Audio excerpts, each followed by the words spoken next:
Dear students, welcome to iMath YouTube channel. நம்மளுடைய சேனலை நீங்கள் சப்ஸ்கிரைப் பண்ணாமல் இருந்தால் ஃபஸ்ட்டு சப்ஸ்கிரைப் பண்ணிவிடுங்க. 10th மேக்ஸ் ஆஃப் இயர் எக்ஸாமோட ஒரிஜினல் கொஷின் பேப்பர்ஸ் தான் நீங்கள் பார்த்துட்ருக்கீங்க. ஸோ இந்த கொஷின் பேப்பர் உங்கள் டிஸ்ட்ரிக்டா அப்படின்றத கமெண்ட்டில் மென்ஷன் பண்ணுங்கள். கொஷின் வித் ஆன்சரோடு நம்ம இந்த வீடியோவில் வந்து அப்லோட் பண்ணியிருக்கோம்.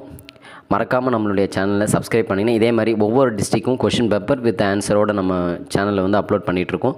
நீங்கள் எந்த டிஸ்ட்ரிக்ன்றதை கமெண்ட்டில் மென்ஷன் பண்ணுங்கள். ஓவரால் கொஷின் பேப்பர் ஈஸியாக டஃப்பாக அப்படின்றதையும் கமெண்ட்டில் மென்ஷன் பண்ணுங்கள். தேங்க்யூ.